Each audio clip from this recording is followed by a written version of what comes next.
வணக்கம் அன்பு நண்பர்களே, நான் உங்கள் அகஸ்டின். பிரம்மபுரி ஈஸ்வரர் திருநிலை நாயகி இந்த பெயரில் பரமசிவனும் பார்வதியும் குடிகொண்டிருக்கின்ற ஒரு அற்புதமான ஆலயம்தான் இது. முதல்ல அந்த பெயர் பலகையை காட்டினேன், எல்லாம் கவனிச்சிங்களான்னு தெரியல.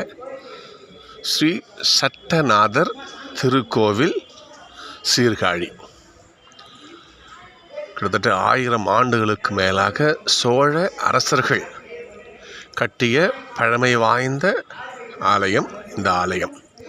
சீர்காழியிலே நகர மைய பகுதியில் அமைந்த அற்புதமான ஒரு கோயில், மிக பெரும் கோயில். கிட்டத்தட்ட இந்த சுவரை பார்த்தாலே கோட்டை சுவர் மாதிரி இருக்குது. கிட்டத்தட்ட 25 அடி உயரம் இருக்கும். அது 25 அடிக்கு மேலாக உயரம் இருக்கும். எவ்வளோ பெரிய சுவர் பாருங்கள். அது மட்டும் இல்லாமல் இந்த ஆலயம் மிக பெரும் ஒரு வரலாற்றை கொண்டு இருக்குது. நம்ம கிட்ட போய் பார்க்கலாம் வாங்க. திருஞான சம்பந்தர் அடிகளார்களிலேயே மிக பெரும் தொண்டு செய்தவர் திருநாவுக்கரசர், திருஞான சம்பந்தர் சொல்லுவோம். அந்த திருஞான சம்பந்தருக்கு பார்வதி தேவியார் பால் ஊட்டிய இடம் இது. நீங்கள் பார்க்குறீங்க பார்த்தீங்களா, அந்த திருக்குளம், அந்த இடம் தான் இது. அந்த காட்சியை ஓவியப்படுத்தியிருக்காங்க பாருங்கள்.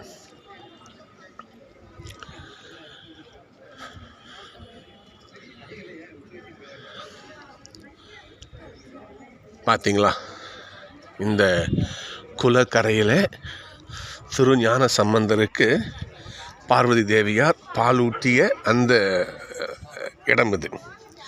மேலே இங்கே போட்டிருக்கு பாருங்கள், ஸ்ரீ திருஞான சம்பந்த பெருமான் திருமுலைப்பால் உண்ட ஐதீக சின்னம். அற்புதமான ஒரு கோவில். வந்தால் பாருங்கள், திருச்சட்டநாதர் ஆலயம். அந்த திருஞான சம்பந்தரை பாடி அந்த பாடல்கள் இங்கே பதிகப்பட்டிருக்குங்க. தோடுடைய செவியன் விடையேறியோர் தூவெண்மதி சூடி காடுடை சுடலை பொடி. அப்போ வேணாலும் வேகமாக படிக்க முடியாது, அதனால் நீங்கள் வந்தால் இதை படித்து பாருங்கள். மிக அற்புதமான கோயில், சோழர்களால் கட்டப்பட்ட மிக கலை நேர்த்தியான கோயில். கோயில் உள்ளே போய் நான் வீடியோ எடுக்க உங்களுக்கு தெரியும், அதனால் வெளியே தான் உங்களுக்கு காட்டுறேன். திருநிலை நாயகி பிரம்மபுரி ஈஸ்வரர் என்ற அந்த பெயர் கொண்ட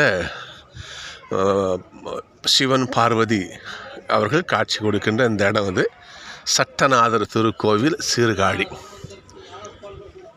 வந்தால் நீங்கள் பாருங்கள், அற்புதமான ஒரு கோவில்.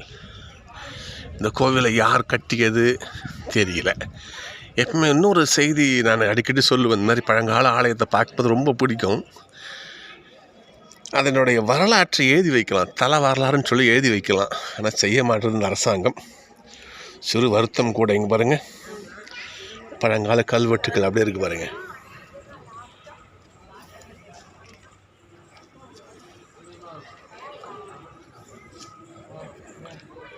கிட்டத்தட்ட 1000 ஆண்டுகளுக்கு மேலே நிச்சயமாக பழமை இருக்கணும். ஏன்னா அவர்கள் சோழர்கள் ஆண்ட கட்டிய கோயில்னா நிச்சயமாக அவ்வளோ பெரிய வரலாறு நிச்சயமாக இருக்கணும். அது மட்டும் இல்லாமல் இங்கே இருக்கிற எனக்கு இந்த மாதிரி பழங்கால கோயில்களை பார்க்கும்போது எனக்கு ஒரு ஆச்சரிய விஷயமான நான் ரொம்பவும் பிரமிச்சு போவேன். இங்கே இருக்க தூண்கள்லாம் பாருங்கள், கிட்டத்தட்ட 10 அடி தூண் இருக்கும். அது ஒரே கல். மேல் விதானத்தை பாருங்கள், அந்த மேல் அந்த இது பார்த்து கூரையை பாருங்கள், எல்லாம் நீட்டான அந்த கற்பலகை எல்லாம். இங்கே பெருசாக மலை கிடையாது இந்த பக்கத்தில், மலையை வெட்டி இங்கே. ஆனால் இவ்வளவு கற்களை, இத்தனை பெரிய ஆலயம் கட்ட இவ்வளவு கருங்கற்களை அங்கே எங்கேருந்து கொண்டு வந்துருப்பாங்க? அது இன்னமும் நம்ம யோசிக்கணும். எவ்வளோ பெரிய கல்லுங்க அது. ஒரு தூணுக்கு இவ்வளோ பெரிய ஒரு தூண் செதுக்கணும்னா எவ்வளோ பெரிய கல்லை அவங்க செதுக்கி இருக்கணும். அப்போ இத்தனை தூண்கள் எவ்வளவு பாறைகள் அவங்க வெட்டி எடுத்துருக்கணும். உண்மையாக சொல்லப்போனால் எத்தனை மலைகளை அவங்க இதுக்கு பயன்படுத்திருக்கணும். அவ்வளோ மலைகள் எங்கேருந்து கொண்டு வந்தாங்க? அப்போ லாரியா, பஸ்ஸா, க்ரைனா ஒன்றும் கிடையாது இல்லையா?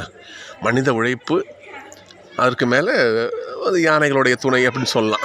இருந்தாலும் இதை மட்டுமே கொண்டு இவ்வளோ பிரம்மாண்டமான ஆலயங்களை தமிழகத்தில் நமது முன்னோர்கள் கட்டி வச்சுருக்காங்கன்னா, உண்மையிலேயே அது அவங்க உழைப்புன்னு சொல்ல முடியாது, கடவுள் மேற்கொண்ட பக்தின்னு தான் சொல்லணும்.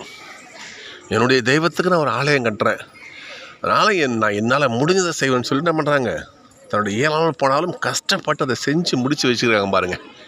நம்முடைய முன்னோர்களுக்கு மிகப்பெரிய வாழ்த்து, அவளுடைய புகழ் இன்னும் ஓங்கட்டும். ஓகே, நீங்கள் பார்க்குறது சட்டநாதர் திருக்கோவில் சீர்காழி. வந்தால் கண்டிப்பாக பாருங்கள். இந்த கோவிலுடைய மகிமையை திரும்பவும் சொல்கிறேன். திரு ஞான சம்பந்தர் பார்வதி தேவியாரிடம் பால் உண்டு அந்த இடம், நீங்கள் பார்க்குற அந்த ஆர்ச், இந்த கோயிலோட இந்த குளத்தினுடைய கரை, அற்புதமான ஒரு மகிமை பெருமை தங்கி அந்த இடம். வந்தால் கண்டிப்பாக பாருங்கள். சட்நாத் திருக்கோவில் சீர்காழி. இந்த கோயில் நகரத்தின் மைய பகுதியிலேயே இருக்குது, ரொம்ப தேடன அவசியம் கிடையாது. அதனால் நிச்சயமாக வந்தால் பாருங்கள்.